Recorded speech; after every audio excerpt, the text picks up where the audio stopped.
Mari kita lanjutkan kembali kajian rutinitas bersama Habib Official atau yang lebih dikenal dengan KM2 Komunitas MC Madura.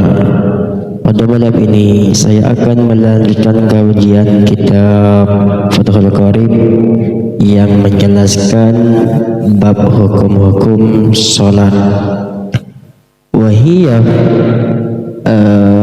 lugatan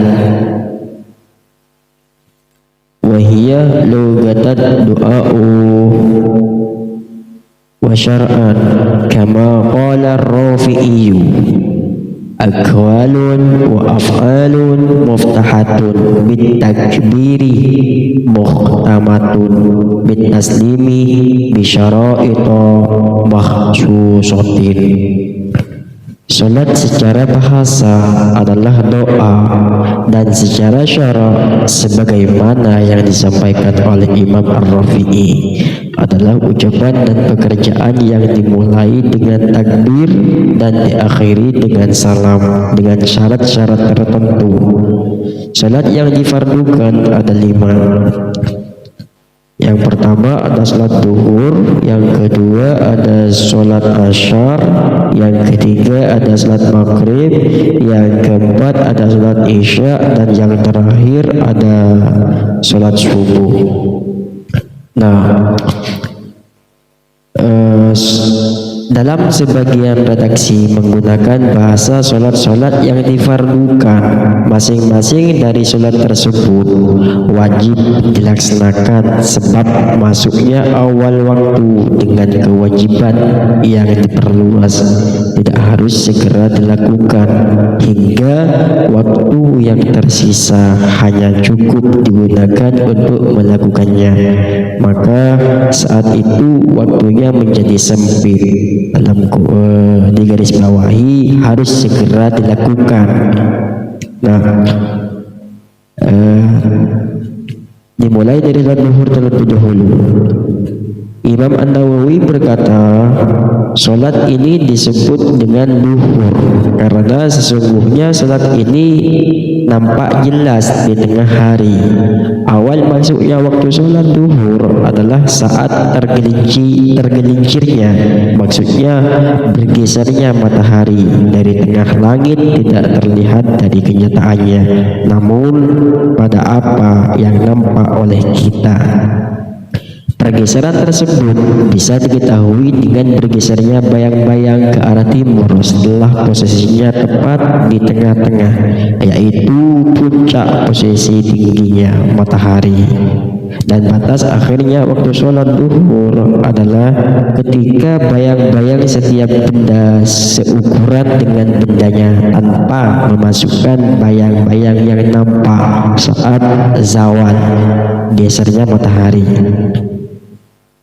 Sedangkan adzil secara bahasa adalah penutup atau pelindung. Engkau berkata, aku berada di bawah adzilnya fulan, maksudnya perlindungannya. Bayang-bayang bukan berarti tidak adanya sinar matahari sebagaimana yang disalahpahami, akan tetapi bayang-bayang adalah perkara wujud yang diciptakan oleh Allah Subhanahu wa taala untuk kemanfaatan badan dan selainnya. Yang kedua, salat asyar.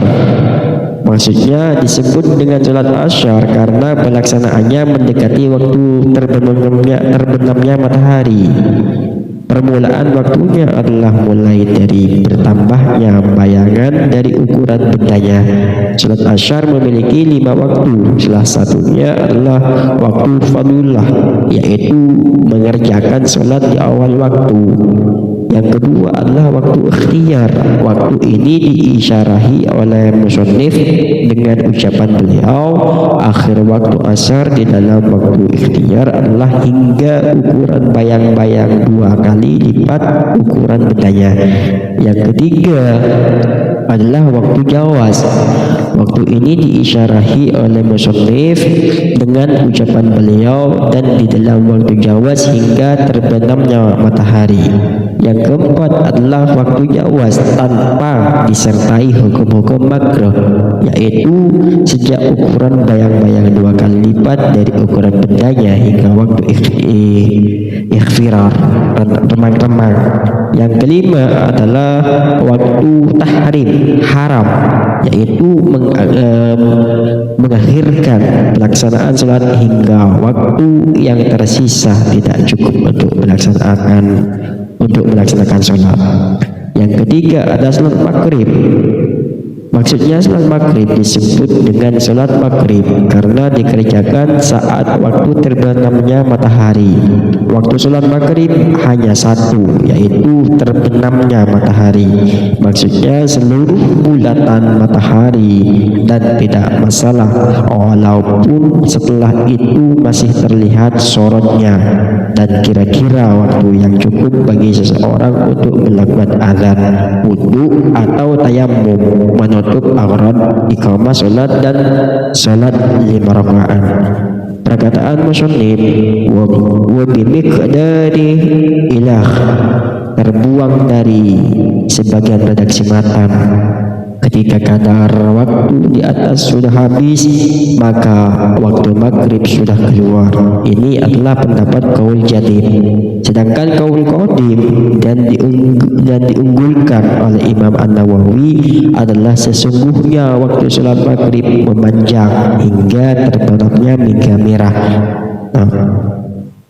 Itu sholat maghrib. Lanjut ke sholat isya atau yang keempat.